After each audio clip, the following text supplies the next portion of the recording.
कि हम कुछ बोलते हैं उसको नहीं, और उसी में उल्टा पुल्टा कोई चीज चलाता है। ये सफाई नीतीश ने बीजेपी नेताओं से दोस्ती वाले अपने बयान पर दी है। मीडिया से बात करते हुए सीएम ने कहा कि अगर मेरे बयान को इस तरह से छापा जाएगा तो मैं बात ही नहीं करूंगा। महिला कांस्टेबल हत्या मामले में एक नई बात सामने आई है। कांस्टेबल का पति गजेंद्र पत्नी को छुट्टी नहीं मिलने से परेशान था। वो 1 साल में सिर्फ 2 बार ससुराल आई थी। इसी बात को लेकर दोनों में अनबन होती थी। नाराज पति ने शोभा को झांसा देकर पटना के एक होटल में बुलाया था, फिर अचानक से बंदूक निकालकर उसके सिर पर 2 गोली मार दी थी। मुख्यमंत्री के बयान में कुछ नया नहीं है, ये कहना है कांग्रेस के प्रदेश अध्यक्ष अखिलेश सिंह का। उन्होंने कहा कि नीतीश कुमार जब बीजेपी की तरफ थे तब 2020 में हम लोगों ने तेजस्वी यादव को मुख्यमंत्री मानकर चुनाव लड़ा था। शनिवार को एक कार्यक्रम के दौरान सीएम ने डिप्टी सीएम तेजस्वी की ओर इशारा करते हुए कहा कि ये बच्चा हम लोगों का सब कुछ है। बेतिया में जमीन विवाद को लेकर घर में सो रही एक महिला की गोली मारकर हत्या कर दी गई। अस्पताल ले जाने के दौरान उनकी मौत हो गई। मृतका की पहचान राजमती देवी के रूप में की गई है। गया के वैष्णो देवी की तर्ज पर बने 45 लाख के पंडाल में भक्तों के जाने पर रोक लगा दी गई है। सुरक्षा कारणों का हवाला देते हुए इस पर कोतवाली पुलिस ने रोक लगाई है। इससे गुफानुमा पंडाल के नाम पर की जा रही दुकानदारी भी पूरी तरह से ठप हो गई है। नालंदा में वार्ड नंबर 32 की पार्षद आरती कुमारी के घर पर दबंगों ने कई राउंड फायरिंग की। मौके से आधा दर्जन खोखे बरामद किए गए हैं। पूरा विवाद दुर्गा पूजा पंडाल में जबरन बैनर लगाने के बाद शुरू हुआ। पार्षद पप्पू यादव और चंदन ने गुर्गों के साथ मिलकर इस वारदात को अंजाम दिया। हाजीपुर में एक कार 15 फीट ऊंचे ब्रिज के नीचे गिर गई। गनीमत ये रही कि हादसे में किसी को भी गंभीर चोट नहीं आई। सभी को सुरक्षित बाहर निकाल लिया गया है। 32,000 वोल्ट के हाई टेंशन बिजली के टावर ने पूरे परिवार की जान बचा ली। अररिया में शुक्रवार की रात 8 घरों में आग लग गई। कैश, फर्नीचर, बर्तन, कपड़ा, अनाज सहित लाखों रुपए की संपत्ति जलकर खाक हो गई। 4 घंटे की कड़ी मशक्कत के बाद फायर ब्रिगेड की टीम ने आग पर काबू पाया। यह हादसा इटहरा के 7 नंबर वार्ड में हुआ। बेगूसराय के सदर अस्पताल में एक शराबी ने घंटों हाई वोल्टेज ड्रामा किया। उसे मेडिकल टेस्ट के लिए यहां लाया गया था। युवक पर काबू पाने में पुलिस कर्मियों के पसीने छूट गए। इस दौरान उसने बताया कि बिहार में शराबबंदी बस नाम की है। दुर्गा पूजा को लेकर प्रदेश भर में सुरक्षा व्यवस्था बढ़ा दी गई है। अपर पुलिस महानिदेशक मुख्यालय जेएस गंगवार ने बताया कि पूजा को देखते हुए राज्य भर में अतिरिक्त पुलिस बलों की तैनाती की गई है। संवेदनशील स्थलों पर सीसीटीवी कैमरे के माध्यम से सभी गतिविधियों पर नजर रखी जा रही है। रेलवे स्टेशनों पर बढ़ रही भीड़ को देखते हुए जीआरपी और आरपीएफ ने भी चौकसी बढ़ा दी है। इधर किसी भी आपातकालीन स्थिति से निपटने के लिए फायर ब्रिगेड और स्वास्थ्य सेवा से जुड़े संस्थानों को भी अलर्ट पर रखा गया है।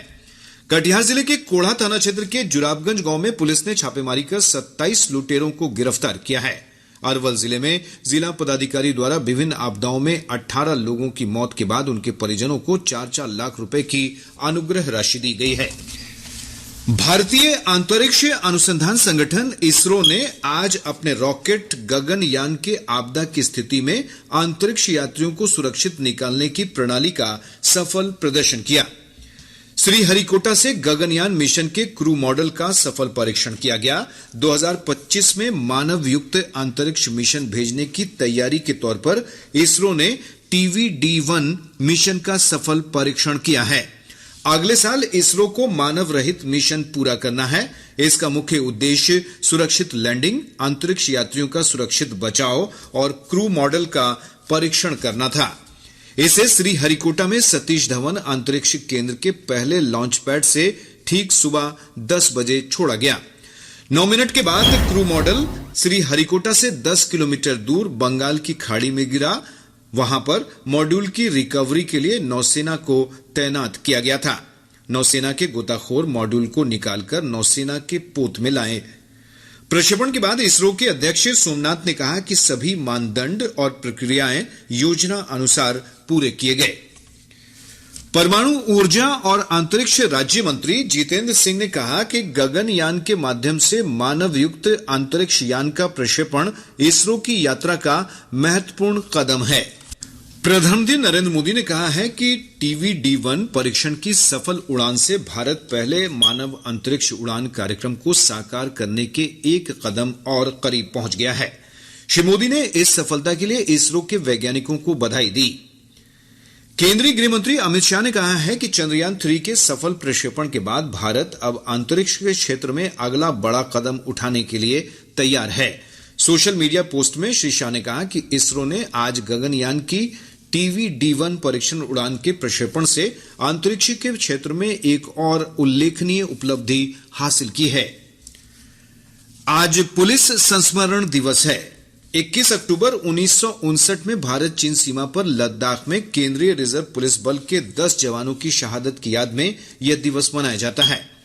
प्रधानमंत्री नरेंद्र मोदी ने पुलिस स्मृति दिवस पर पुलिसकर्मियों की सेवा और उनकी निष्ठा की सराहना की है। एक सोशल मीडिया पोस्ट में श्री मोदी ने कहा कि पुलिसकर्मी देश के बहुत बड़े सहयोगी हैं, जो नागरिकों की सुरक्षा सुनिश्चित करते हुए चुनौतियों से लड़ने का मार्गदर्शन देते हैं। इस अवसर पर राजधानी पटना स्थित बिहार पुलिस मुख्यालय समेत विभिन्न जिला मुख्यालयों में कार्यक्रम आयोजित कर शहीद पुलिसकर्मियों को श्रद्धांजलि दी गई। किशनगंज जिले के ठाकुरगंज में एसएसबी की 19वीं वाहिनी ने शहीद सैनिकों के सम्मान में कार्यक्रम आयोजन कर उन्हें श्रद्धांजलि अर्पित की। वहीं शिवहर के पुलिस लाइन में भी ड्यूटी के दौरान बलिदान देने वाले पुलिसकर्मियों को श्रद्धांजलि दी गई। केंद्रीय गृह मंत्री अमित शाह ने कहा है कि बहादुर पुलिसकर्मियों के कारण पिछले एक दशक में आतंकवाद, उग्रवाद और नक्सलवाद की घटनाओं में 65% की कमी आई है। श्री शाह नई दिल्ली के राष्ट्रीय पुलिस स्मारक में शहीदों को श्रद्धांजलि अर्पित कर रहे थे। केंद्रीय गृह मंत्री ने कहा कि सरकार ने न केवल कड़े कानून बनाए बल्कि आतंकवाद पर कतई बर्दाश्त न करने की नीति बनाए रखने के लिए पुलिस विभाग के आधुनिकीकरण का भी काम किया है। राज्य के प्रथम मुख्यमंत्री बिहार केसरी डॉक्टर श्रीकृष्ण सिंह की आज जयंती है। इस अवसर पर प्रदेश में कई कार्यक्रम आयोजित किए गए। पटना स्थित सचिवालय में आयोजित राजकीय समारोह में श्री कृष्ण सिंह की आदमकद प्रतिमा पर राज्यपाल राजेंद्र विश्वनाथ आर्लेकर ने श्रद्धा सुमन अर्पित किए। मुख्यमंत्री नीतीश कुमार और उप मुख्यमंत्री तेजस्वी प्रसाद यादव समेत अन्य गणमान्य लोगों ने भी पुष्प अर्पित कर श्रद्धांजलि दी। इधर औरंगाबाद में आयोजित कार्यक्रम में जम्मू कश्मीर के उपराज्यपाल मनोज सिन्हा ने श्रीकृष्ण सिंह की प्रतिमा का अनावरण किया। इस अवसर पर लोजपा रामविलास के अध्यक्ष चिराग पासवान और अन्य गणमान्य लोग उपस्थित थे। वहीं शेखपुरा के बरबीघा प्रखंड अंतर्गत उनके पैतृक गांव माउर में लोगों ने उन्हें याद कर श्रद्धांजलि दी है।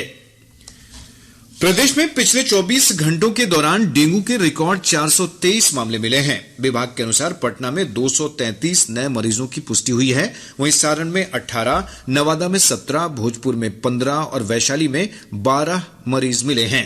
राज्य में डेंगू के मरीजों की संख्या बढ़कर 12,482 हो गई है। स्वास्थ्य विभाग ने डेंगू के प्रकोप को देखते हुए लोगों से मच्छरों से बचाव करने और बुखार होने पर तत्काल नजदीकी स्वास्थ्य केंद्र से संपर्क करने की अपील की है। पश्चिम चंपारण के लौरिया और सुगौली चीनी मिलों में अब मक्के और ब्रोकन राइस से भी एथेनॉल का उत्पादन किया जाएगा। केंद्र सरकार ने इसकी अनुमति दे दी है। बेतिया के सांसद डॉक्टर संजय जायसवाल ने पत्रकारों से बातचीत करते हुए कहा कि 2024 के गन्ना पेराई सीजन के बाद ये दोनों मिलें किसानों से ब्रोकन राइस और मक्का खरीदना शुरू कर देंगी।